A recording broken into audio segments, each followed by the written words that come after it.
arms wide open. Under the sunlight, welcome to this place. I'll show you everything.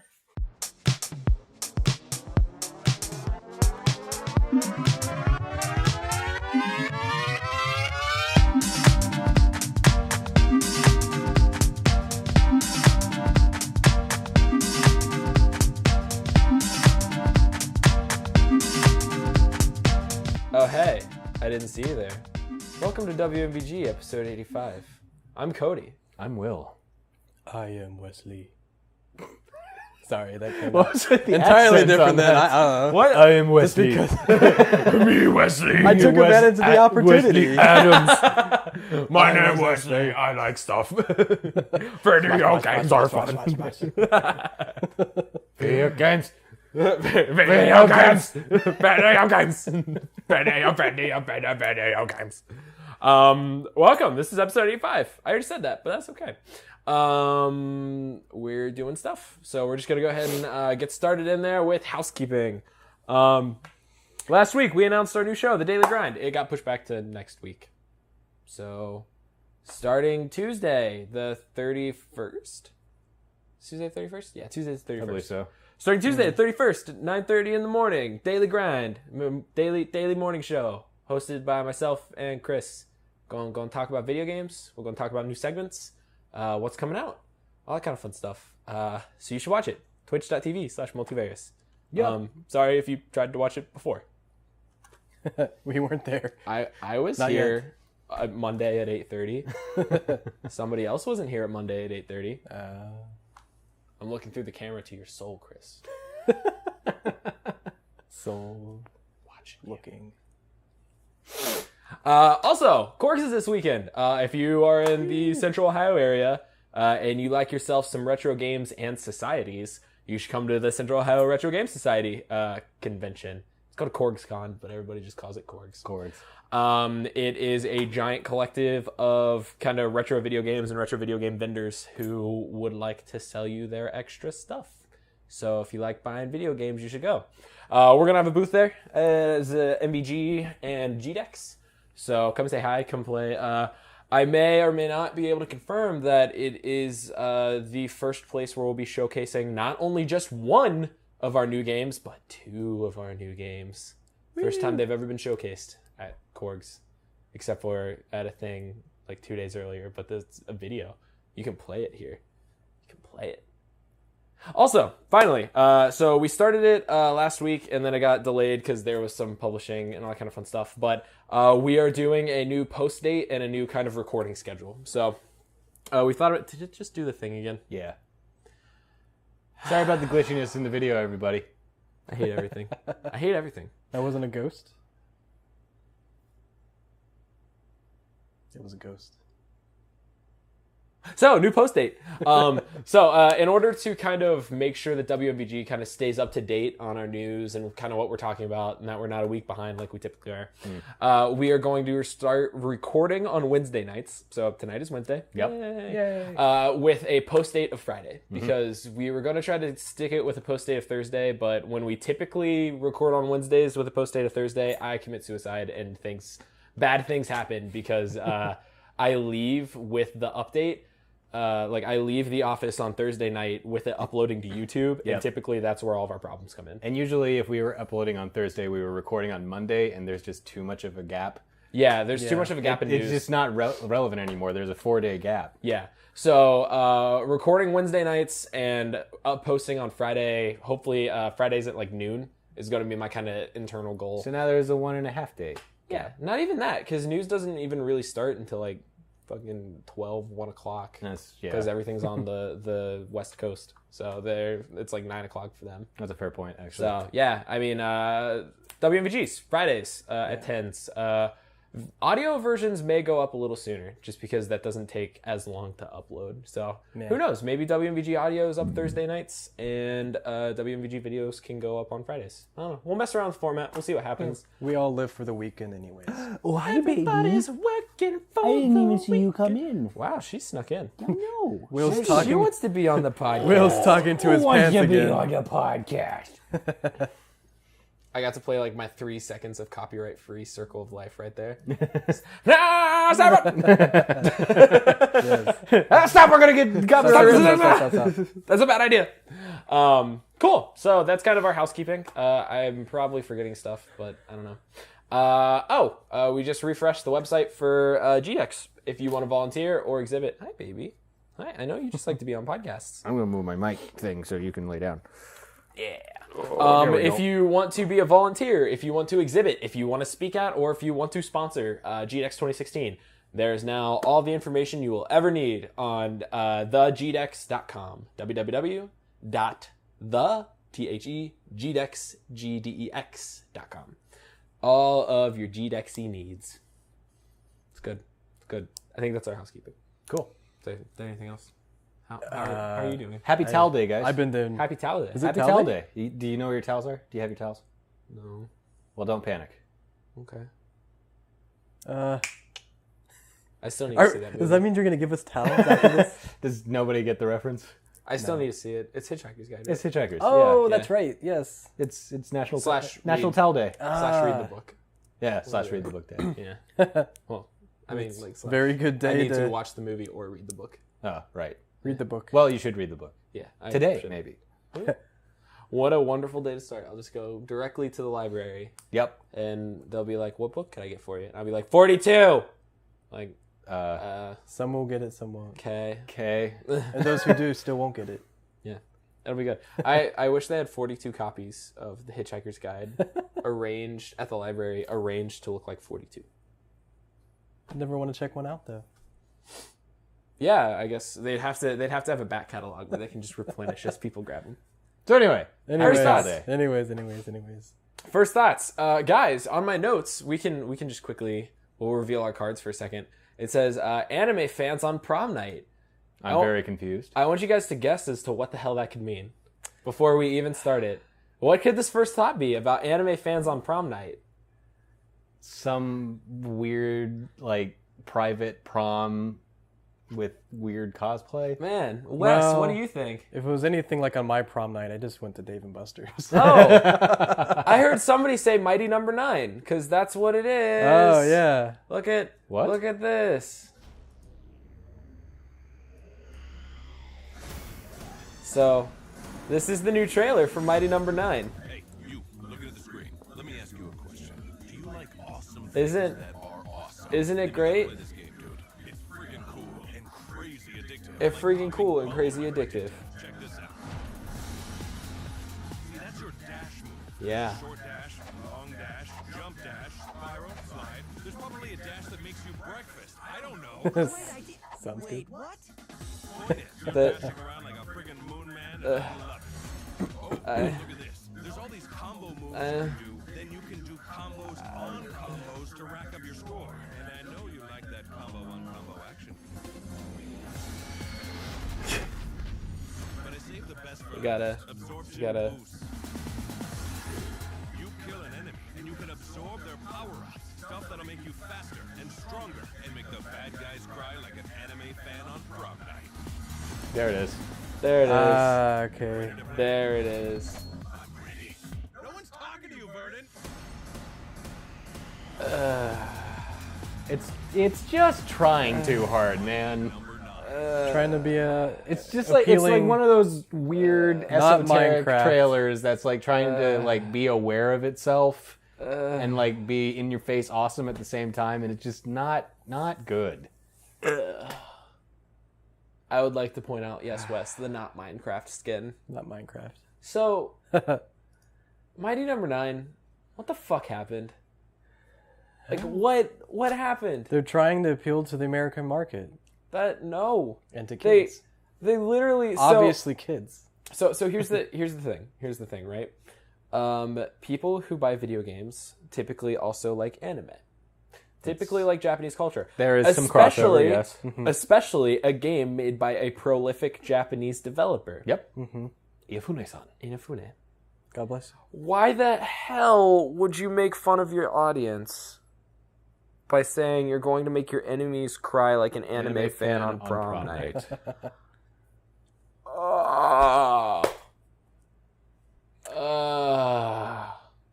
That trailer is really bad. That's a bad trailer. I wonder if part of me. So I almost didn't include this because I went, what if they made it a bad trailer just so that people would talk about how bad it was and get Mighty Number 9 again?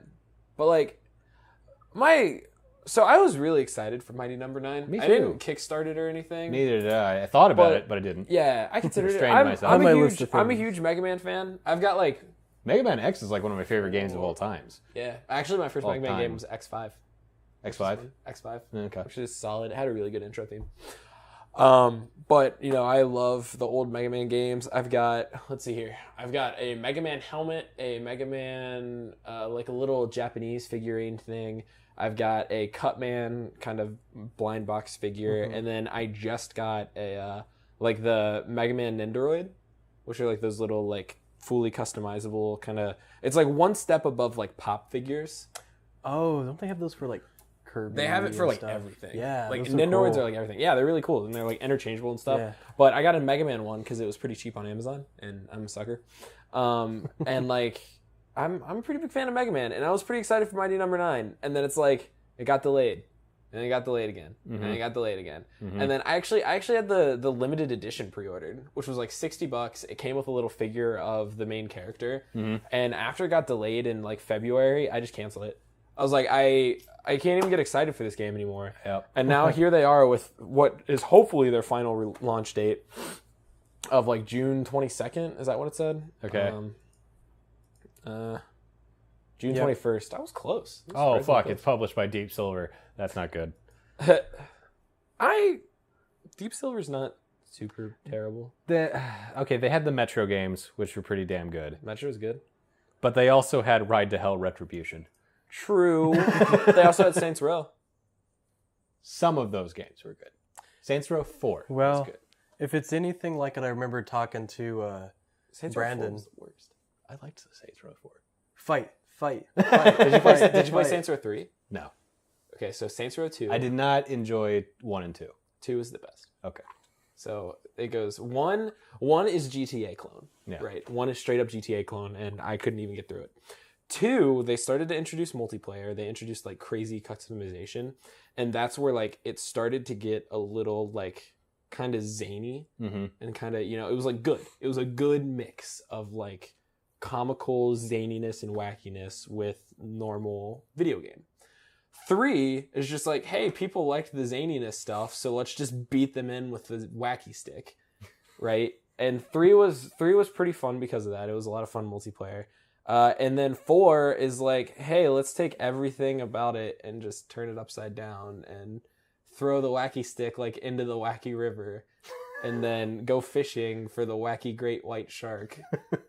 And then like, so here's the thing: Saints Row is great with like their driving mechanics are awesome, right? Like I loved driving in those games. It was fun. It was the best way to get around and all that kind of fun stuff. And there's like, oh yeah, now you can fly. Like rendering an entire part of our game useless. Yeah. Like you're just like getting rid of See, features. that's what I actually appreciated about Saints Row 4 is that they gave you superpowers right off the bat, and then just kind of ramped up from there.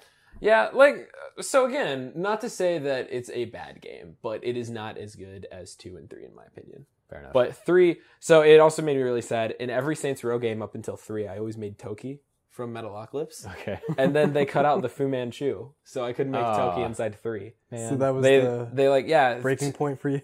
yeah. Well, 2 was just I'm super. done with this game. 2 was awesome with customization. Like, Yeah. in Saints Row 2, like you could customize almost everything about your character. You could wear, so what? They had like shoes, socks, underwear, pants, undershirt, shirt, jacket, over jacket, hats, and then accessories, right?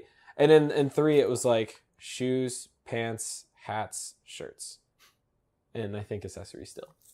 But it's like that was cool. But it's like it was really awesome, just like kind of being able to like completely do like some customization and stuff in 2, and then it still had that like good tone of wackiness and stuff. And then 3, I really enjoyed still, but it kind of started to take it over the edge. And then 4, I was just kind of like, okay, this is a little too much for me. I can't do this. Anyway, Deep Silver, hit or miss of publisher. Yeah, but Volition, really good developer. That's my thoughts. And I'm not saying that for you, Marcus, but I'm saying that for you.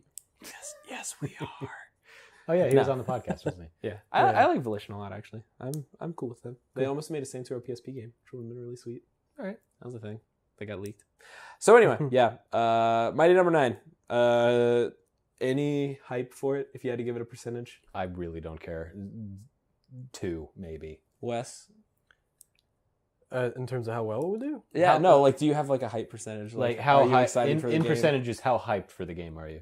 Am I personally? See, I don't think that commercial was for me, so I would probably say the same about. That's the point. Yeah. Like that commercial it's really Yeah, bad. I mean, It's well, like- that's the thing. They have to take that in consideration. The that- 2% is I'm aware of what the game is. I know Yeah. who developed it, and I remember the Kickstarter. right. I'd give That's it. about it. I'd give it like a 5, just because they're putting it on Vita, and it's Inafune, so like I mean, I yeah. want to be happy. Is this out of 5? I want to end up liking This it. is I hope it's percent. a good Percent. game. Gotcha. I hope it's a good game. I hope wanna it's end a up good liking game. it. I hope it's a good game. I mean, it looks fun. Yeah. So I mean, looks like something that could be addictive, depending. But oh, Damn it! What? I gotta sneeze. Allergy season's the worst. yes, my car was caked. No. Okay. Here, does this help? Yeah, that made it worse. That's awesome. All right, moving on. Will, you liked Hyper Light Drifter a lot. I didn't did. you? It was a fun game. Wes, did you play it? I have not. I didn't play it either. But you can now play it by buying the Hyper Light Drifter Collector's Edition. This is the Cool. thing that's coming out. So it's got a looks awesome. retro style SNES cartridge. Can you actually play it on SNES? No, it's just a repo. Okay. It's a blank cart, but I mean it's still kind of cool. Yeah. It comes with like an instruction booklet and all that, and then it comes with the Actually, I'm not sure you would be able to play this game on SNES. It does not so. have the hardware for it. I wouldn't think so. Yeah. They since I'm assuming they were pretty inspired by other SNES games, they Yeah. wanted to kind of put it. It's a fake cart. Like you can put it in your SNES, but it's not going to do anything. Right. Go. And then it comes with the game for either Steam, PS4, or Xbox One, which is cool. But just kind of cool things are cool. So I Am 8-Bit. Have you guys heard of I Am 8-Bit before? No. Have you guys looked at their site? They do some really awesome stuff. Like they do a lot of like kind of exclusive collector's editions, and my favorite thing is that they also do a bunch of vinyl, which is cool. So like I've gotten I think you should. I have a turntable. I got my I Banjo don't Kazooie. have a whole lot of. I like to so I'm Is it all game vinyls? Yeah, it's all video game vinyl. That's cool. So like Framed, Uncharted 4, Uncharted, Banner Saga, Ori and the Blind Forest. That has good music. No Man's Sky, I Ori and was the Blind gonna say Forest, they had Quantum Break. they had Ratchet and Journey. Clank. I'd get the Journey one. Yeah, the Journey one's supposed to be really good. XCOM FTL, vinyl. Banjo Kazooie, Dust Force. Ooh, Monument Valley. Yeah. That's cool. No, it's I Am 8-Bit's a great store. Hotline Miami. Hotline Miami sold out. Don't have a whole lot of vinyl, but Huh? don't have like a crazy amount of vinyl, but You don't or they don't? they don't. Oh yeah. They have one page and then one on the next page. They mainly focus on video game stuff, right? So Right. it's all about like video games and art. So like if you look through like all the stuff and like these aren't even part of the collections. So like all the different games and they make a lot of art prints and stuff. Is it that they make it almost looks like all special collector stuff? So do they make it just say, hey, this is, stuff that we're making for this game, or do publishers go to them and say, hey, can we get? I would assume publishers would go to them Yeah. in this case. They also did a No Man's Sky Collector's Edition, which is kind of cool. When is that game coming out? Next month. Never. Really? Yeah. July? June. June. Yeah, like Right. June It's 20, still May. June 22nd or something. It's Okay. like around that same time. No Man's Sky comes with PC game code, but yeah, that's kind of cool. I like I like the ship design of No Man's Sky a lot. But it doesn't come with PS4, so and I don't have money to buy it anyway. So I don't care. I don't care. But anyway, yeah, I Am 8-Bit's great. So I guess that's my suggestion. If you haven't checked out I Am 8-Bit, they're always doing like really cool. Let's say if you're a collector like you, then this website would be pretty damn awesome. Yeah, it's just really cool. And like I said, I've only bought one thing from them, but it's really cool. I bought the Banjo and Kazooie vinyl and then had Grant Kirkhope sign it. When he was at OGD. I think I 2015. remember that, yeah. Yeah, I got two of them. I got one for myself and then I got one for Tyler Davis, who had surprised me by buying me my favorite rhythm game of all time, like 6 months prior. So I was like, I'm going to get you back for this. And he's like, okay. And then he forgot about it. And I surprised him with a signed vinyl. And then he broke down crying and. He just blacked broke out. down crying in the parking lot. And I haven't seen him since. It's crazy. But this reminds me, we're looking at Journey. I was at Half Price Books yesterday, Hold on. Sorry. Go ahead. Journey. and they had the art book for this. Did they? Yeah. I was tempted to pick it up. You should have got it. I didn't I didn't feel like spending that much money. How much was it? How much was it? $150, which is actually a Jeez. steal. It's a steal because it's like $260 online or something like that. Damn. I mean, I could see that, but holy shit. Well, I saw someone thumbing through it. Mm-hmm. It's really good. I can imagine. I would love to have that, but then I'd be like, that's so much money. Yeah, that's crazy. I didn't expect it to do that much, especially like half price books is pretty good. Cool. So Hyper Light Drifter CE, you can pre-order it now. Actually, I think so. It comes out on Thursday since we're recording on a Wednesday, and this will post on Friday. It may already be sold out. So if it is, I hope you got it. Will, real quick, for those who don't know Hyper Light Drifter, what kind of game is that? Well, we talked about it on our previous podcast. Oh, you did? But it's a top-down orthogonal action game. Okay. Yeah. I still need to play it. It looks cool. I'm waiting for it to come out to beat it. It has a lot of influences in like Zelda, Dark Souls, a little bit of Metroidvania in certain areas. That's pretty cool. But yeah, it's a good game. Hyper Light Drifter. You would recommend it? I would recommend it. It's not especially long, but it's a good game. I'm so fine with that. I hate the like argument for length. Like, yeah. I know that was a big thing with like the Order 1886, where people were just like, it's a 7-hour game and it's $60 and blah blah blah. It's like, I fucking loved the Order 1886. It had its problems, sure. Like there were some pretty major issues, and there was definitely some pacing issues in that game. But like overall, that hit exactly when I needed it to, because it was just like a nice cinematic experience that I could kind of just play. I don't think I have a problem with length of games. I mean, if it's a solid 7-hour experience, cool. I think I have a problem when it starts to be compared to pricing, because $60 for 7 hours is pretty steep. Is it though? I think it is. It's cutting it close. That's like Heavenly Sword. Sword. Heavenly Sword, the Ninja Theory game from PS3. Yeah. Like that was also like maybe an 8-hour experience with no replayability, and it was $60. But I mean, so here's the thing, right? I get it. You're just not getting your money's worth. People say that $60 but, like, is steep for a game. But look at like going to the movies. Going to the movies is what, $15 a person now? If you're going to a certain theater. Yeah. But I mean, like, unless you're going to like a dollar movie, it's $15 a person for, let's say, 3 hours. Marcus is like 12. But like popcorn. Well, I don't get popcorn. Well, look at you, Mr. Lottie. If you're getting theater concessions, that's kind of your own fault. That's what I'm highway saying. robbery. Right? Yeah, it really is. But it's worth it because fucking popcorn. Anyway, like, but you know what I mean? So $12 for, let's say, an hour and a half long movie, right? So then what? That's... God, I don't want to do math right now. Hour and a half long movie. So if we take that times 4, that'd give you $48 for... God, I can't do math. 6 hours? Okay. So it's like going to the movie is a much higher price. Yeah. Like I get the whole comparing price points to time or whatever. Or like another big one was Firewatch, where people were like, it's a 2-hour game that was $20. And it's like, so?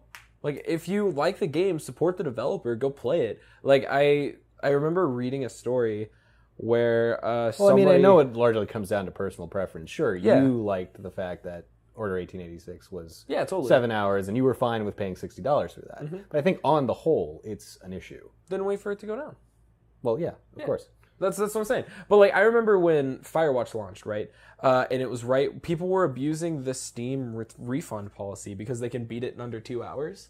So they would beat the game in under 2 hours and request a refund, to the point where somebody like emailed them and was like, hey, I want a refund for my game. I really liked it, but it was short.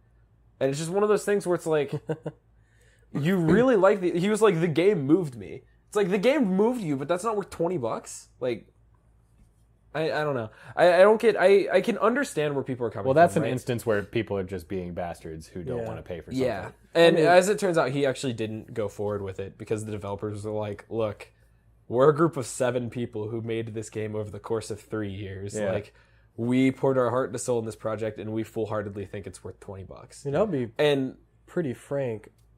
As many games are coming out that, you know, I appreciate games that are shorter, just to be frank, because I'll never finish it. Yeah. I've been playing, not because I'm bad, I just don't have time. It's like I've been playing The Zelda Link to the Past, or Link Between Worlds. That's the one.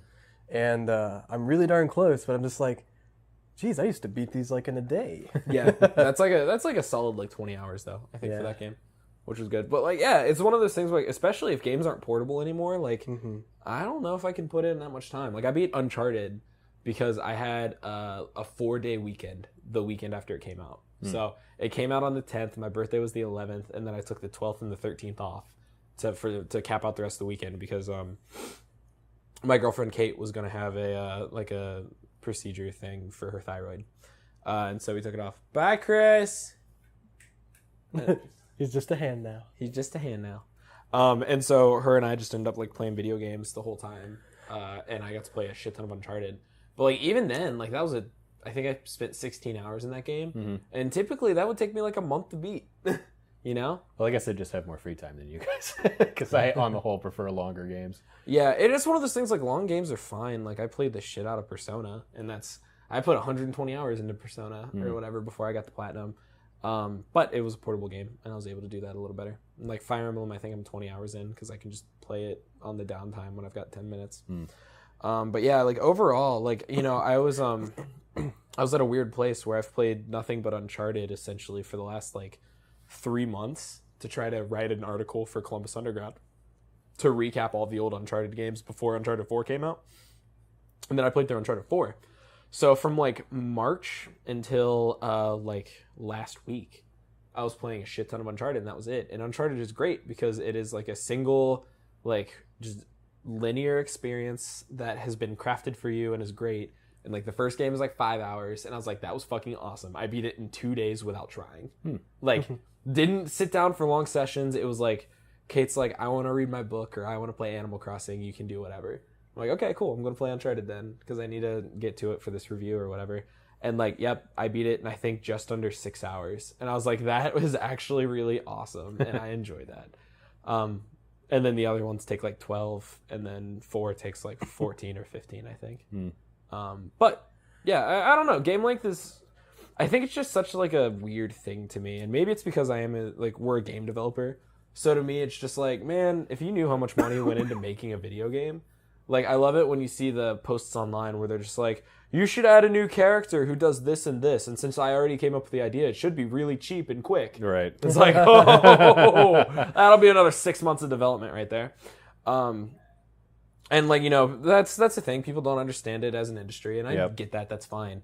But like, the amount of money, like if you work on a project for 3 years, MVG runs super, super lean, and we still probably spend like $300,000 a year to keep the lights on. And we run ridiculously lean as a company. So, you take into account a team works nonstop for a year and a half to get their game out. Like, what is that? $450,000 right there on what could possibly be a 2-3 hour experience. Like, $20. Like, the 10 price point people seem to like a lot. And I can see the comparison because like Undertale's like what, an 8-hour game, and that was $10. About, yeah. So like I can see the comparison where people are like, well, Undertale was 8 in this, but Undertale's closer to like 5 or 6 actually. Well, Okay. I think what happens is developers, they don't want to just put in like parts of the game that, for lack of a better term, grind time down where you have to fight something or whatever. I'm all against like filler content. Right. yeah, So filler content's the worst. there's a very careful balance between that. And so if they have to choose one over the other, they're probably going to want to choose, if they want a overall really good experience, they may lean more towards story development, character development, and trying to create an experience that's unique, right? And so those tend to be shorter games because they're more custom. So in that instance, like they just, even though they're shorter doesn't mean that they're not worth their, their weight in the cost or whatever. So I don't think that time is, in that instance, a viable rating, so to speak. Yeah. It's interesting. Again, I see where people are coming from it, but from my end, I think I prefer shorter games. Like, I'm getting ready to start The Witcher once the new DLC comes out, and I'm just going to play through all of it. Yep. Like, I'm just going to reset. I wasn't far enough to really matter. That is a long game. Yeah. Well, like, that's what I'm saying. Like, the thought of trying to play through everything in The Witcher, like, to beat The Witcher and both of its expansions, That's going to take a while. I'm just like, holy shit. Like, luckily, I'm trying to go into, like, a spending fast. So, like, I need a long game to last me for a couple months. Oh, I So, thought like, you were talking about you're not eating through the entire like, experience. spending fast. I'm trying to not spend money for a bit. Yeah. And so, luckily, like, that'll work in my favor, because then I just can kind of slow burn through it if needed. Yep. But, yeah, those video games are long, and I get really burnt out of them at that point.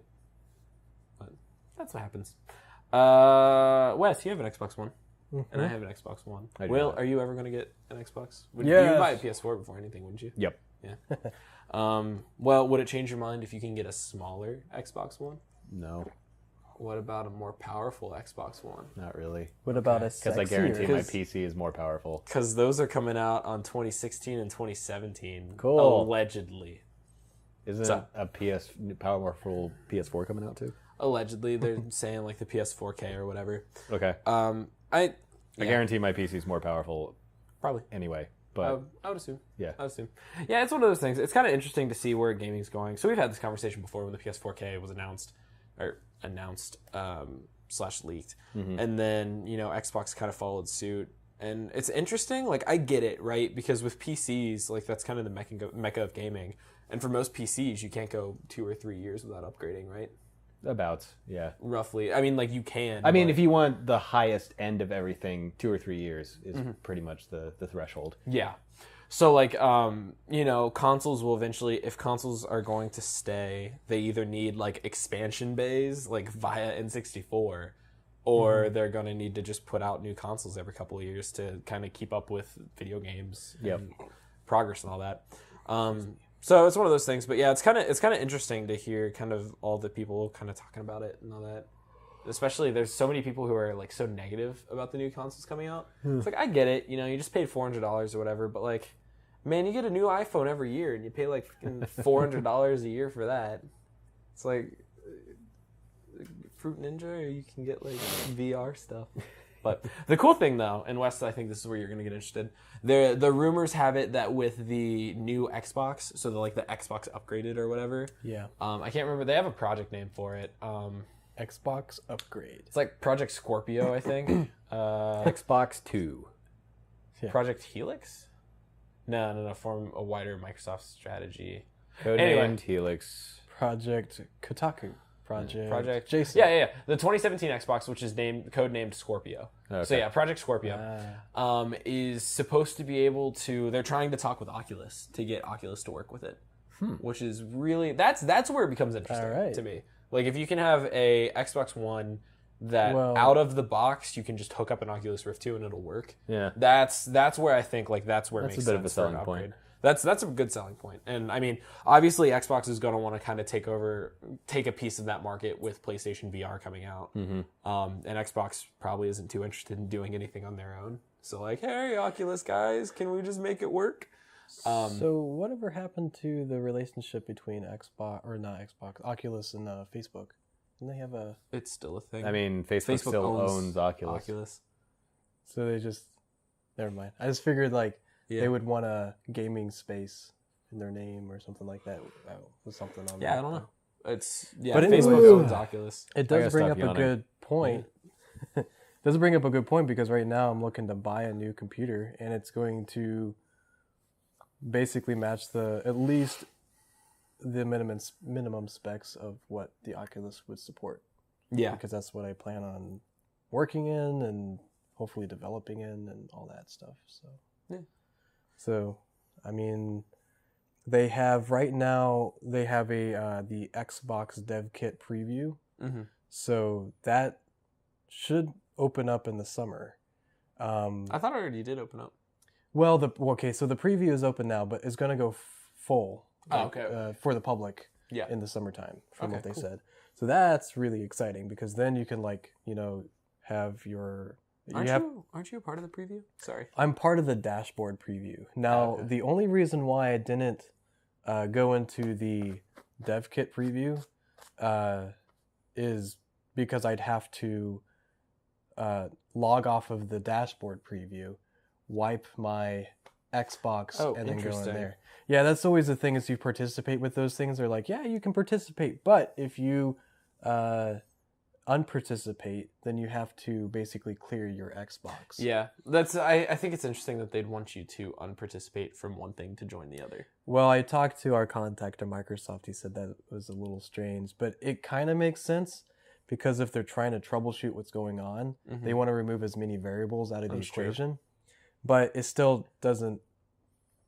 It sucks because I am not doing that now because I don't want to. You don't wipe everything. Yeah. If I don't have to, because it's like, I consider it the same way as like wiping my computer. I'm not going to do it unless I absolutely have to, because it just takes so much time to bring things back in and whatever. So, and they said it's going to, come back in the summertime for the full release. And I'm like, well, I'll just wait then. So, but I got everything else prepped until then, because you have to have like things connected up to Visual Studio. And then you have to connect it up to some sort of Windows 10 computer and get all the SDK kits and all that too. So interesting. So I'll be ready once it comes out to play around with however I can play around with it. But I'm excited. Cool. That should be a lot of fun. Well, if you want to be ready, go into the description and I'll have Wes send me all of the kind of info that you need. So look down there if you want to make your Xbox One a dev kit this summer. I also have another thought in here about the Retro Game Master, which is just a Japanese game show. I'm just going to quickly kind of run through it because we're running low on time. A Japanese game show is currently playing through all of Pokemon Green to catch the original 151 before the new Pokemon games come out later this year. And it's sponsored by Nintendo. So it's kind of this interesting kind of like, I had the same goal and I'm taking a break from it. And then I'm going to go back to, because I beat the game, took a break to go into Fire Emblem. And then once I beat Fire Emblem, I'll go back into the grind of Pokemon. Wish Nintendo would pay me for that. That'd be cool. That would be nice. But yeah, it's interesting though. So there you go. Check that out. I think it was Kotaku. Polygon. Polygon had a cool article about it that we'll link down there. So go check that out. All right, Will. What? It's been 38 minutes. And we haven't talked about our main thought yet. Okay. So I'm going to start our main thought with a video. All right. And we'll just kind of go from there. So we'll go ahead and... Carbot. Carbotulu.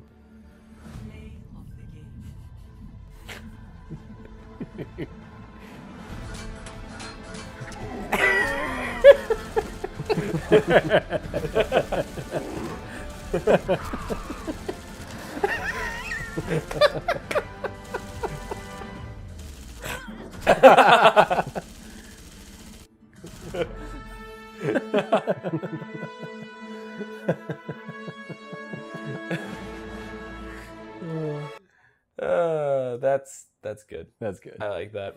Our main thought is Overwatch. So Will and I are fascinated. Wes hasn't really gotten a chance to play much of it, right? Not yet. Yep, not yet. I am judging my play on this conversation. On this conversation. So as an audience and a participant, win me over. Yeah. What are your guys' thoughts so far? Will, would you like to start? It's fantastically polished.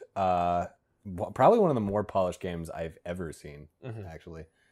Not only from Blizzard, from like any developer. It's wonderfully balanced. It's really fun. I mean, it's just a great game. I don't know how other way to describe it. Like this is one of the normally games try to rope you in with like, oh, you need to complete a story or you have progression and whatnot you have to do. But like this game, I just want to play because it's fun. Yeah. For no other reason than just it's fun to play. Yeah. So very few games for me get this really stick as kind of, I have a category of kind of games that I really like that I kind of see as like gaming comfort food, right? So it's like, these are games that I know I can always go back to if I just like, I want to play something. I had this after I beat Uncharted 4 where I kind of was in this daze of like, I don't even know what I want to play. Because like Overwatch comes out in a week, so I don't really want to start anything with a crazy story. Like, I can't play the Overwatch beta because it's done. So it's like, I don't know what to do. And I ended up going to GTA 5 because GTA 5 is kind of my other gaming comfort food game.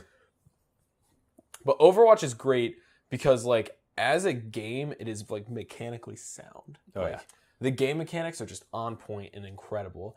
And then like every little thing about the game is just, like Will said, super polished. They have an entire philosophy and an entire like video. They have an hour-long GDC meeting or like presentation from I think it was this year, where they just talked about the sound design of Overwatch. Yeah. Which is fantastic, by the way. The sound design is incredible. So it's all of the minor things that you kind of slowly start to pick up, but you don't really notice until somebody points it out to you. So it's like, you know, when your enemy team starts to use their ultimates, everybody has like a unique kind of shout or something that's like, okay, I'm doing my ultimate now. And it's much louder for enemies than it is for teammates. And So the that you can lines tell. are even unique. Like the enemy has unique lines when they use their ultimate versus your team has unique lines when they use their ultimate. Yeah. And then like like one of the things that was pointed out to me I was watching a couple videos on it, and like they went in and individually modeled every character's footsteps and made them feel how it should feel, so that, you know, if a giant mech like Diva is running at you, you hear like big stomps that you know, and you can hear like kind of robotic like hydraulic pushes afterwards, like The servos and whatnot whirring as they're walking. yeah. Whereas you know, somebody like Tracer, who's really kind of airy and light on her feet, or like really quick kind of footsteps of just like. And again, they are ridiculously loud on your end compared to if like your teammate was running by, so that you can kind of get a heads up of like, oh shit, somebody's coming. I need to watch out. Somebody's near me. Yeah, like it's crazy, and like kind of sitting it and playing it from a game designer standpoint is just there are some really awesome things to that game. That's what brings up a good like point. I mean, that's what really showcases that you have really good game design, is because everybody thinks that game balance, especially for something that's mechanically like created, that could be represented in real life, has to be exactly what real life is. Like, no, that's why people play games. Yeah. They play games because they want to be entertained and they want to be have, you know, something interesting about them. So in game balancing, it's always a good idea to kind of like perceive, and they probably did this through a lot of play testing, but see like, hey, what would be most advantageous for them within game balance that would make their experience more fun, right? It's not like, well, let's make all of the sound effects realistic. Yes, but they purposely made certain sounds louder or softer so you could strategically make some sort of decision in the game based on where you are in the map, who you're with, enemies or allies. And that's brilliant. Yeah. And they probably got that through user testing, and they probably did a lot of that. So, Absolutely. Yeah, it's crazy, and like they design every map from the character up. So like they kind of go through and they're like, all right, I am playing as Diva. How am I going to get across this map? And it's like, well, you're probably going to have to work your way across, but you can use your thrusters. And there's a lot of, so I'm a Diva main, which is a big like kind of taking on Titanfall, kind of a giant mech and then a person inside of it. So when your mech explodes, you jump out and you're a person with a pistol. Okay. And you kind of can build up your ability to gain your mech back by shooting people, right? So shooting people with a missile or with a pistol. But the problem is that like, as the mech, like you're up close, you're in it, like you're a tank, so you're trying to absorb damage, and you have like these shotguns as that like have unlimited ammo and you don't have to reload. So, but they're only really effective at like close range. Like even at medium range, they're kind of shit. And so like you got to be up and in there. But then when you go to Diva, the person inside of it, like she's really squishy. She has no like health. Like she has like 150 health, I think. I actually think she has lower health than Tracer. She might. I think it's like 120. Yeah, she has like it's either like 125 or 150. Yeah. But she has super low health and a pistol. And like so, That's but all the she pistol, the pistol is really good from like medium to long range. So then you go from being up close and in the battle to like kind of having to retreat and run away, and then just taking pot shots at the distance. So like you're not going to get many kills as like Diva in her running around form. But Your then, main goal at that point is just survive until you can get your mech back. survive and just poke people. Like you have to poke to get your mech back, and that's kind of how that plays. But so how do you get your mech back if it's like, say, is it that you jump out, or is it that it's destroyed? You can't voluntarily jump out of your mech unless you use an ultimate. Yeah. But when the mech gets destroyed, Diva automatically ejects. Okay. So then there's this ultimate meter that kind of ticks up. And when she's as a person, her ultimate is just getting her mech back. Meanwhile, if she has an ultimate while she's in her mech, she can get out of it and cause it to self-destruct, which does a shit ton of damage to everything And a around it. huge radius. too. Yeah. That's cool. And then if she gets a kill when it blows up, she can get back into her mech. I don't think you have to get a kill.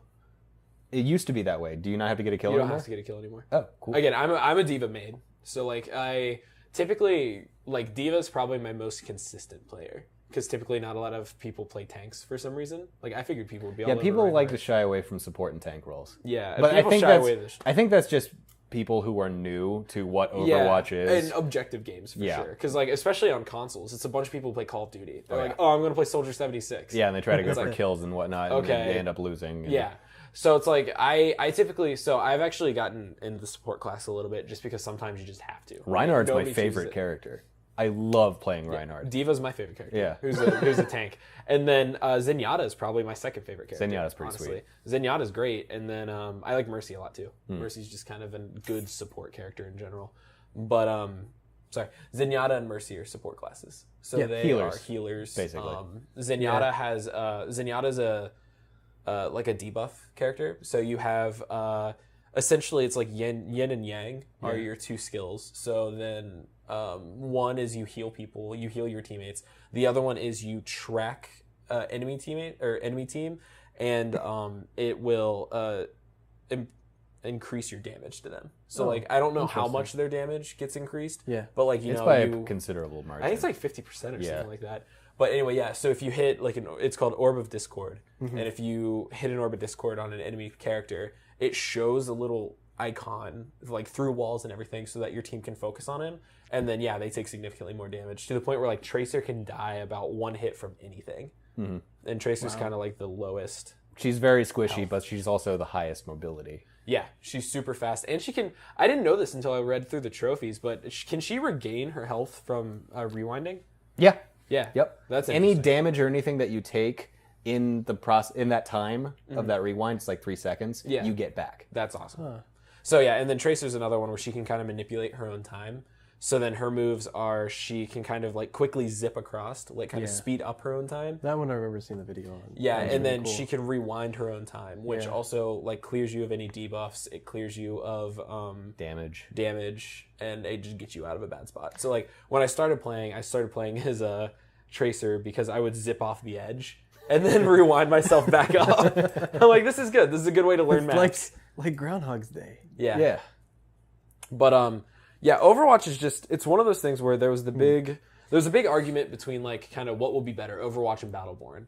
And when it comes down to it, it's not a very Which I still fair- think is a stupid comparison. It's a but- very stupid comparison. That's Yeah. what I was about to get into. Like those games are completely different. The only similar thing is that they are hero-based first-person shooters. with Well- somewhat similar art styles.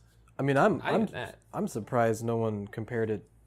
I mean, frankly, just Team Fortress. Oh, That's- people have that's what always people- So have I'm absolutely just, been and the comparing reason it. why I say that more closely is because it was funny because I was talking to someone about how Overwatch seemed like a fun game, but I didn't understand the complexity of the characters, and we were talking about how one thing that really sold it for Team Fortress is that they got the community, like the gaming community, excited because they released those videos. the meet which the videos. Yeah. Right, so they explain like who this person is, why should I care, and not that it really matters at the end of the day. Like you're saying, it's just a fun game. Yeah. But it gets them into the game, and I think that's what worked really well. And it's like when I first saw Overwatch, I'm like that looks neat, but I have no idea what any of these people do.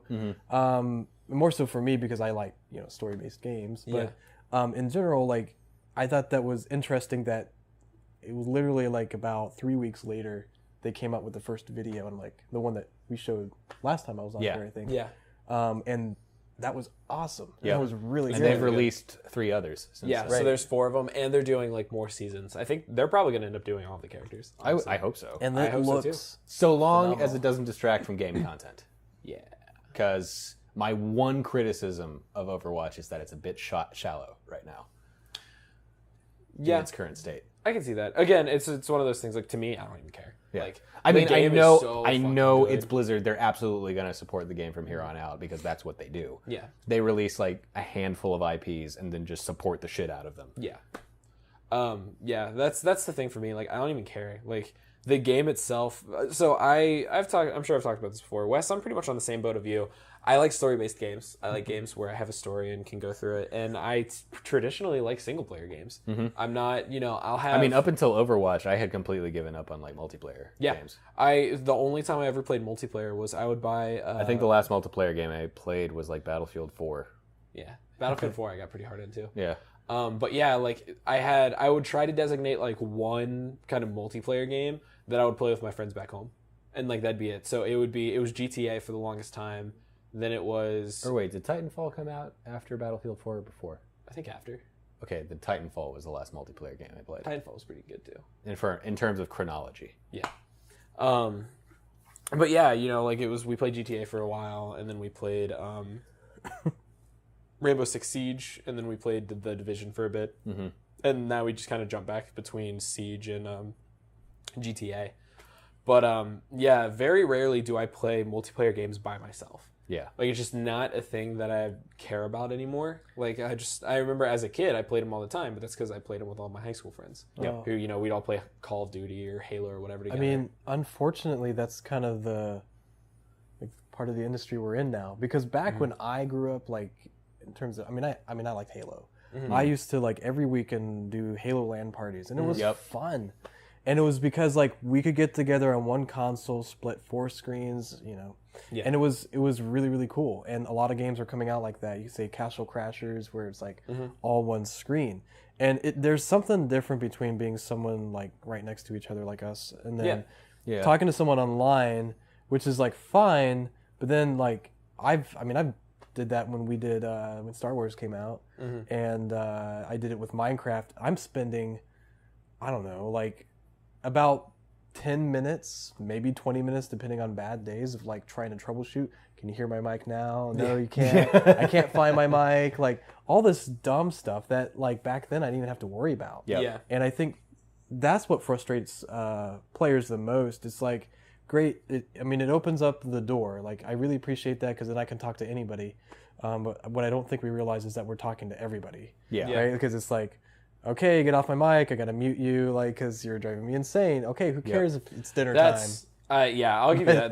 That's the worst. That's the one thing I hate about Overwatch, which is funny because it's totally against Overwatch's kind of philosophy. But so in PlayStation, if you join a party, it mutes the game's audio. Like it mutes the game's voice chat, and I constantly have to join parties because like I cannot stand. Typically, you get a lot of people who don't wear mics, and given I don't wear a mic either. Yeah, I think that might purely be a console problem. It's totally a console problem. Yeah. 100% a console problem. Because PC, you have things like TeamSpeak and Ventrilo and Skype and Discord. Yeah. That you can have private chat rooms for people that you want to talk to. And I mean, for... And sure, Overwatch on PC does have voice over IP, like, built into it. But, like, the percentage of people who have mics on PC are very small compared to consoles. Yeah, that's definitely the one thing. And given, that's what I was kind of getting into, is that consoles have the same thing, too. It's one thing, right? So, like, I join a PlayStation party, and that way I can just talk to... And you can talk to anybody. It's the same way how, like, Skype would work on PC. But, I do that because it's, like...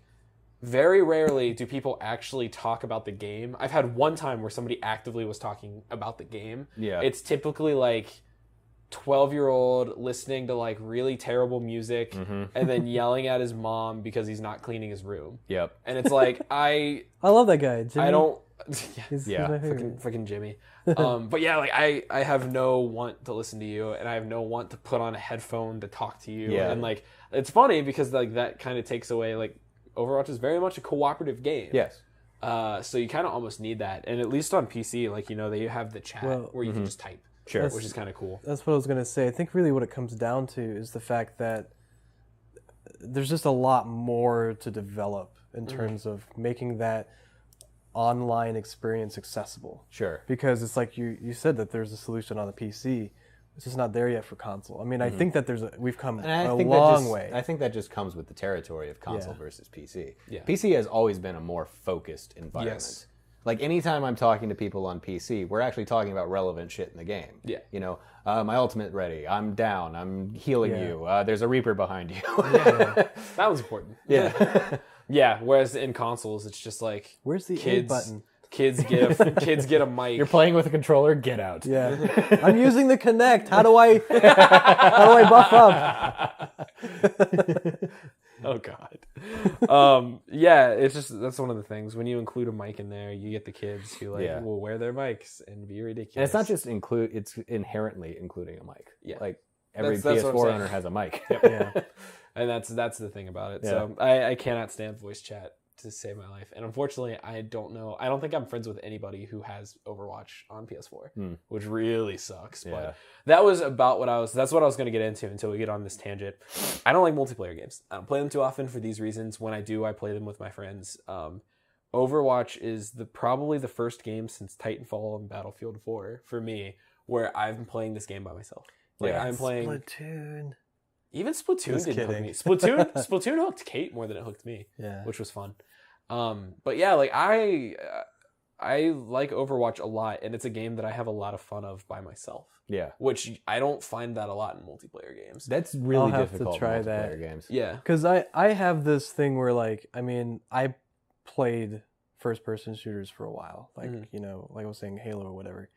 And then I got off of it because I just didn't have time. Like, because I played crazy where, I'd be up till like 3 o'clock in the morning playing Halo and trying to strategize this or that. And then at the end, I was just like, I feel like I'm wasting my life away. And I was like, I gotta put this away. And That's partially do the some reason. stuff. That's partially the reason why I stopped playing multiplayer games because But- like I need to stop wasting my time and actually try to get through some of my games in my backlog. yeah, that. But what also came up I gotta is stop that, wasting my time and get to wasting my time in other ways. right. But at least that way I'm Exactly. playing the games Yeah. instead of just playing the same fucking games. Yeah, So- over and over again. So what happened is I jumped off that bandwagon or whatever, and then jumped back on and realized I was totally out of my league. Yeah. You know, and I was just like, this is not a game that people can just pick up anymore. And I'm like, Yep. well, what other multiplayer games are there? It's like, well, this is what that sells. Like, this is what is popular at this time. I'm like, well, that sucks. And I think that's one of the advantages that Overwatch has is that pretty much anybody can get into it. That's cool. Yeah. The Overwatch- tutorial character is Soldier 76, who is your typical shooter character. Yeah. He has a Like- rifle, he has he has health regeneration, and his ultimate is an aimbot. Yeah. His Basically. ultimate is literally an aimbot. Is it literally an That's funny. aimbot? And then they have so it's one of those things where I was watching GameSpot did a really good kind of 3-part interview and documentary on the creation of Overwatch. Yeah. And one of the things they had an entire one talking about the heroes of Overwatch. And like the designers were just kind of like, we loved playing Quake, we loved playing Team Fortress and inevitably Team Fortress 2. And it's like, what are your stereotypical cheats? Let's throw them in the game. So it's Yeah. like, oh, there's an aimbot. All right, we'll put that on our like tutorial character. That's his ultimate, is that he just gets an aimbot. It's like, okay, our sniper can see through walls. Yep. Like that's her Can't shoot through walls, but can't can see shoot through walls, but can see through it, and shows it to your whole team, so that you essentially have like, what's that called? Like a wall hack. Wall hacks. It's actually called Overwatch in Counter-Strike. Is it really? That's funny. That's awesome. But so like they have the ultimates like that, or like Mercy's is just like revive the whole team. Yeah. Yeah. So they kind of brought like the kind of Zenyatta's is invincibility. Yep. Do they have big head mode? No. If only. I can't think of a way to come back to that. Maybe Winston's.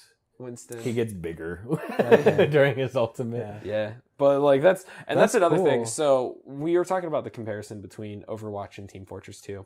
And the best way that I've ever seen it explained, of somebody trying to explain what Overwatch is, and this is what I've had to use to explain it to some people, is like, Overwatch is not a MOBA. Because that's what I thought when I first saw it, honestly. I think a lot of people did. It's like, and that's what Battleborn is. Battleborn is 100% a MOBA. Yep. Overwatch is Team Fortress 2 if Team Fortress 2 had 21 classes. Yeah. And that's what, they put them in general classes where it's like offense or defense or whatever. But like, fuck, you can use a defensive character for offense much easier. Like Junkrat.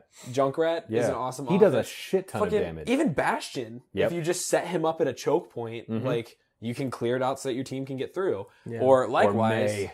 Yeah. May. I don't think I've ever played May, to be honest. My brother plays them all the time, and I play against May all the time. And Yeah. she's like, May's insane. in the right hands, she is devastating. Yeah, May's crazy.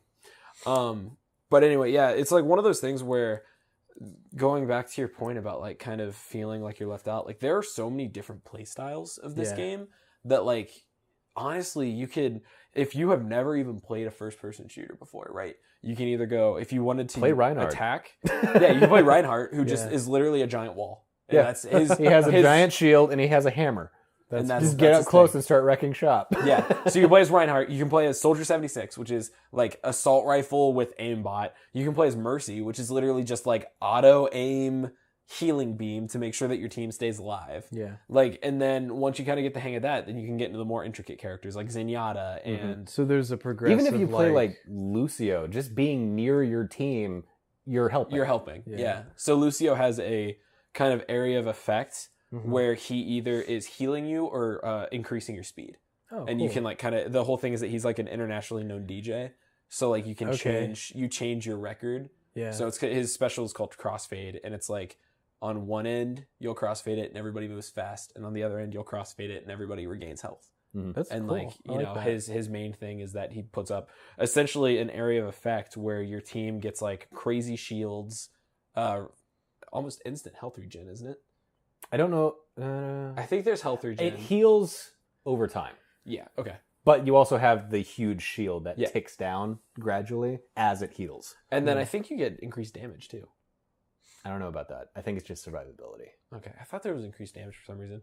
But anyway, yeah, so it's like one of these things where like there are so many characters. There's a character, so we were watching the video before that's making fun of, how the hell do you pronounce his name? Torbjorn. Torbjorn, who he is a builder, and his whole point is He's that basically the engineer from Team Fortress 2. Yeah. he builds a turret, right? That's what I kind of got And that's, from that yeah, video. that's what he gets. So like the joke there is that the play of the game with Torbjorn is typically his turret is doing all of the killing for him. Like he typically dies like immediately, and then you see his dead body just there in the center of the camera. Meanwhile, it's racking up kills as his turret is doing work. That's funny. It's great. But yeah, it's just that game's great. Like it's one of those things, and I don't say this about a lot of especially multiplayer only games, because typically I'm like, nope, staying out of that. Like Titanfall is probably the last one, and I bought Titanfall when it was $5. I bought Titanfall and its season pass for $5 each. I got it for Christmas, so I didn't pay shit. Yeah, I think it that was works. free on Gold or really, really, really cheap on Gold. It was on EA Access for a bit. Yeah. I bought it when it was really cheap on Gold. That's when I got it. That's And when I I got think it I on the bought it. 360. I got it on the 360 to play Yeah. it with my friends. Yep. But even then, I paid like $40 for it. I think. Like I got it because I had like 3 friends who had it on 360. And then when I got an Xbox One, that was one of the first games I bought because it was like $5. I was like, Yeah. I can actually play this game on my own. But yeah, it's one of those things where like Overwatch, because you know Titanfall, I kind of felt the same. Where I was like, oh, okay, yeah, this is really good. I like it. But like, I don't think I've ever felt this good about a video game in a long time. Like one of those things where like I didn't really even know what Overwatch was until we watched the video with Will. And then Will kind of explained it and I'm like, okay, that's interesting. I looked into it. I was like, okay, they're doing like a beta, and if you pre-order it, you'll get in early. I played one day of the beta and I was like, I'm buying this game. Like day one, I'm buying it. Like I can't tell you the last time I've like played a game and was just like, I'm sold. Yep. Like, I'm immediately buying Absolutely. it. You got my, yeah. The last time I honestly, I mean, like Uncharted is an easy go-to, but the last time I really remember being genuinely like, I'm 100% sold, I don't care what you do, is GTA 5. And probably Persona 5 right now. Yeah. That's kind of where I'm at with Persona 5, but from a general hype level. But from a turnaround of like, I have no idea what the fuck this game is, to like, sold, I'm done. Like, I don't think I've ever had that fast of a turnaround before. Yeah. Which is insane. Like, probably Call of Duty 4 maybe was like the last game where I really had that kind of like, holy Immediate shit, response this game is to it, awesome.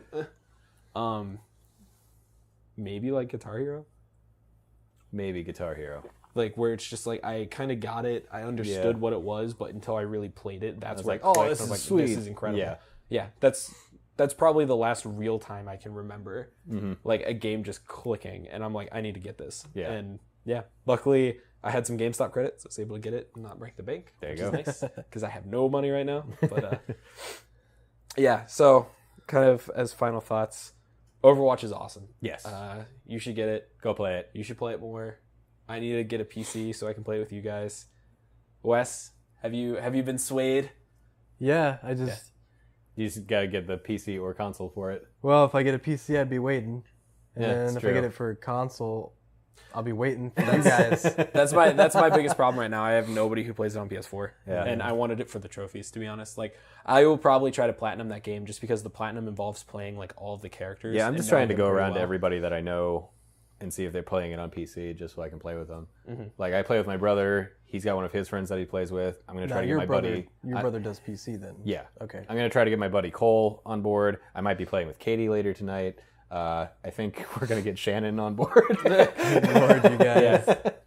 No, I would totally, like, that was a game that, and another thing, like, it's a Blizzard game, so, like, they're going to support the shit out of Oh, the PC absolutely. version. Yeah. So, like, that's another reason why eventually, it's one of those games where, and again, I haven't really had this since Uncharted and GTA 5, for sure, where it's like, I'll probably end up buying it on multiple consoles. Like, Borderlands 2 and GTA 5 are about the only games that I've, like, honestly went out and bought on multiple consoles. And that's because inevitably, I'm sure Overwatch is going to be around for a long time. Oh, and its yeah. current, like, I don't think we're going to see an Overwatch 2 next year. No. Right? I don't think we're going to see an Overwatch 2 in the next probably 3 or 4 years. And I think that by the time that I can get like a pretty nice computer and be able to play it relatively well, everybody will still be playing it. Yeah. Probably not to the extent that they are now. Probably not. But, you know, I could probably easily be like, hey, Will, you want to play Overwatch? Like, fuck yeah, fuck I want yeah, to I play wanna play Overwatch. Let's go. And so I'll easily, like, as soon as I get a good computer, probably the first game I'm going to install on is Overwatch. Cool. Just to get it on the PC atmosphere so that I know it'll be good. And then I'm wondering, I linked up my battle.net account, so I'm hoping that it saves my progress, which would be fucking sweet. I'm interested in if that would through happen.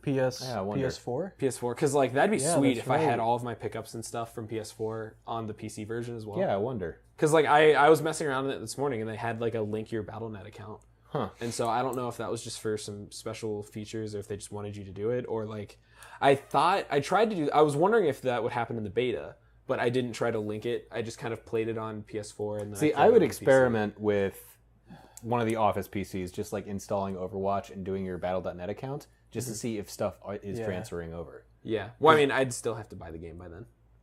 Well, yeah, that's a good point. So at that point, it doesn't matter. But I would be curious if like that's interested. possible. I'm interested, and I mean, maybe somebody's already done the research or whatever. But Is- I don't know. is- Maybe we'll have to. Maybe one day I'll just buy Overwatch for $40. Is there a way to log into the BattleNet and then just see your stats and stuff? Probably. Because what was the other game that was like that? Was it GTA or something else did that for me too on Xbox? I mean, Where it Halo did kept it all in the your stuff. past. Maybe. I mean, like GTA did it from 360 to Xbox One, Yeah. where if you played online on Yeah. 360, it would keep your stuff when you played Xbox One. Right. Yeah. So like I have the Okay. same character that I created on the PS3 now on the PS4. Okay. So yeah, that might be what you're thinking of. But anyway, so yeah, kind of final thoughts. Go buy Overwatch. Play It's really Overwatch. good. It's really good. How- Do it now. I think my input has been like super high this whole time. Are you- Maybe not. Are you like peeking the shit? I was, No. but I was also being pretty loud. Yeah. Mine fair did enough. that too, but it's not really peaking. It's Nah, just when it peaks. Mine's set to 40. Whatever. I typically set mine to like. So what's the other 30. link that you have under Underwatched? Yep. It's been covered up this entire time. It's a secret. It was Oh, just, reviews. It was just review scores if we ever wanted to go into it. So yeah, I mean, I guess if we wanted to go into it critically, Last time I checked, it had a 94 on Metacritic. yeah, I mean, so GameSpot did a kind of review roundup. Yeah. 9 out of 10, 10 out of 10, 10 out of 10, 5 out of 5, 10 out of 10, 4 out of 5, 5 out of 5, 8 8 out out of of 10.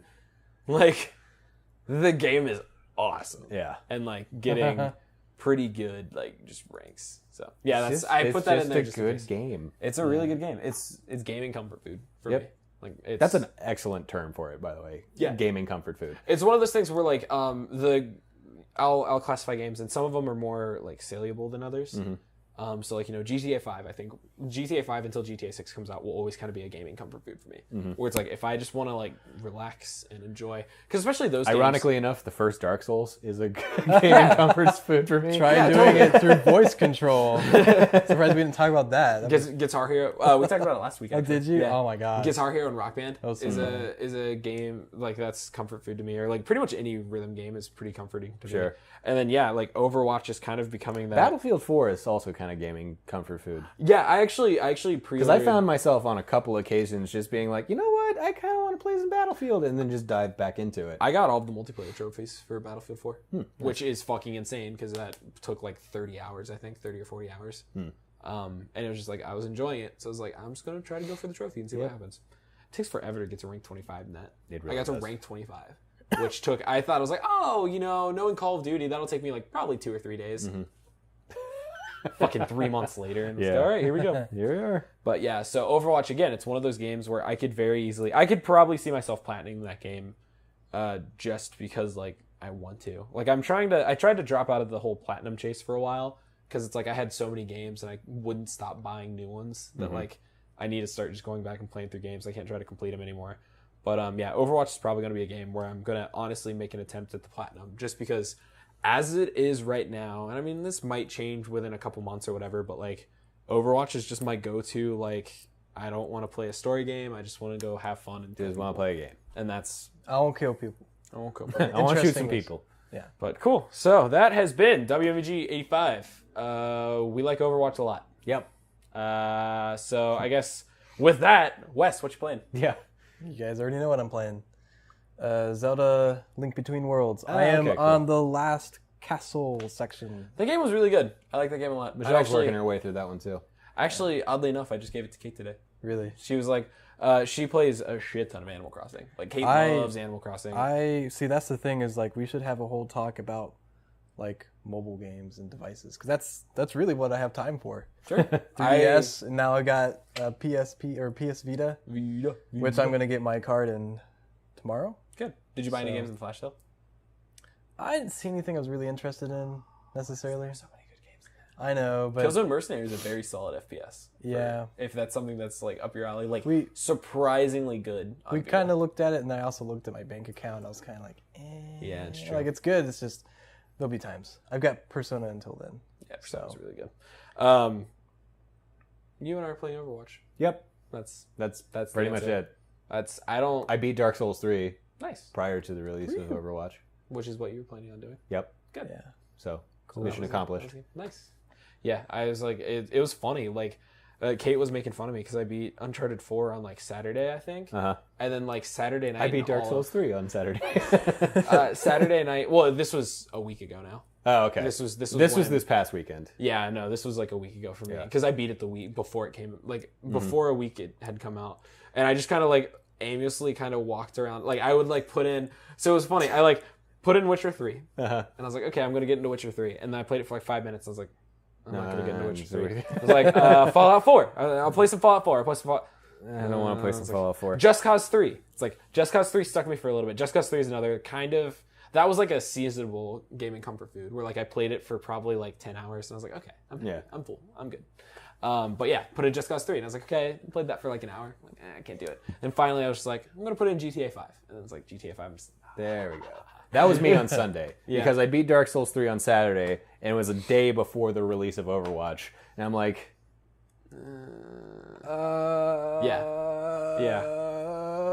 I just played more Dark Souls 3. I just started another character. I was this close to just restarting Uncharted 4. Yeah. Like to be 100% honest, I was super close to just restarting it. But anyway, episode 85. You can follow us on the social medias. You can follow me personally at Cody was here, was being WZ. You can follow Will at Temperance101. You can follow Wes at Ryu_Wolf, right? Yes. Yeah, I called it. You can follow Multivarious on Twitter at Multivarious. You can check out our Facebook page at facebook.com/multivariousgames. Check out our website, multivariousgames.com. We're going to update it soon. Check out our iTunes if you are watching this. iTunes, Just search WMVG, and our podcast is up there for the audio version. If you're listening to the audio version, you can watch us talk about dumb stuff and sit here on a couch and what is probably really bad color quality. Oh, yeah. At least on this TV, because it looks like that TV blows. That so. TV's really bad color. You can also check out some of our other new videos. We recently just uploaded our video submission from the Better Business Bureau Spark Award, which is really funny and really dumb. I would also like to point out we made it to the finals with that video. So just give it a look. We just uploaded it a couple days ago.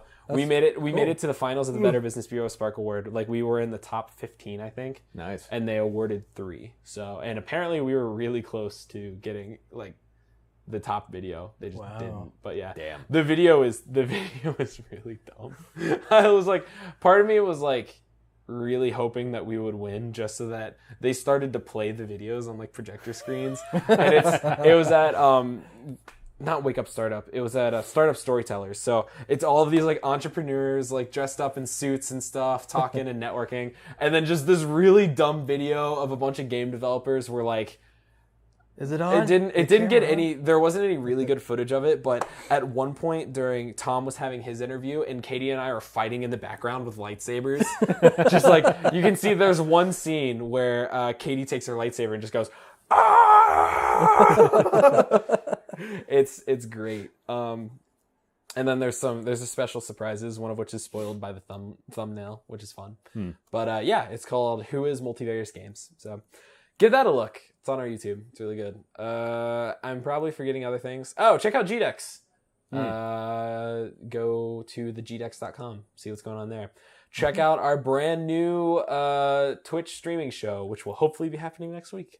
Starting next Tuesday at 9:30 in the morning, The Daily Grind. Will is going to do our intro. Eventually. Yeah.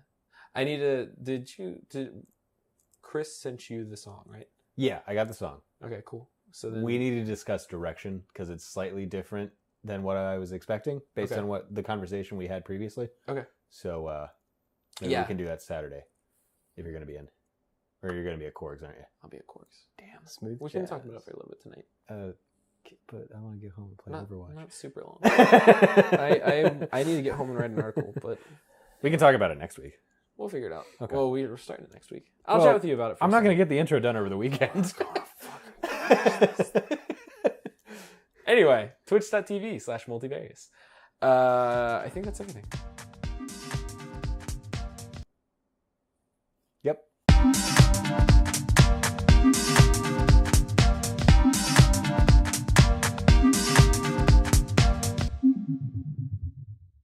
And now, Dead Air.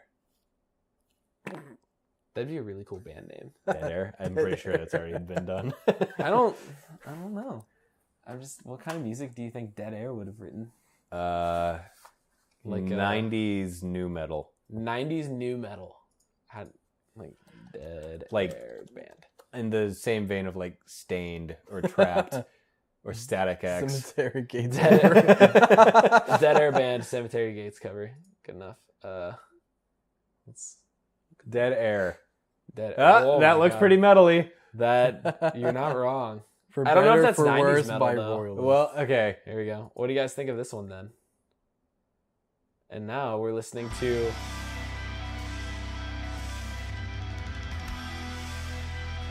Okay, it's not 90s metal. Well, I could have told you it was going to be metal. Well, yeah. The video's not synced. Let's get to the interesting. Whoa. That was a shift. I did not see that coming.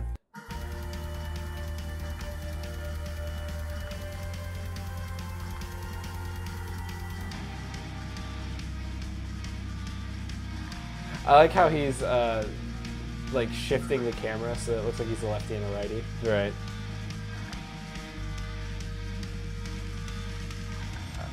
Is this like one guy?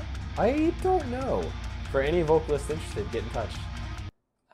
Is he expecting potential vocalists to get a hold of him and being like, hey, I want to sing over this song?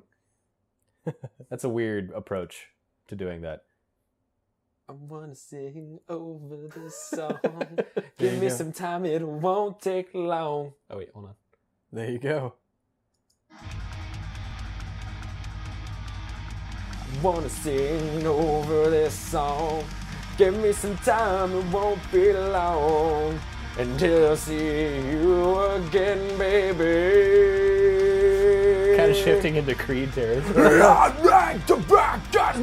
Bye, everybody. It's been fun. Oh, this is already This been, is- after the. Oh, okay. Like, this is all going in after the main scene. But I guess bye. Bye.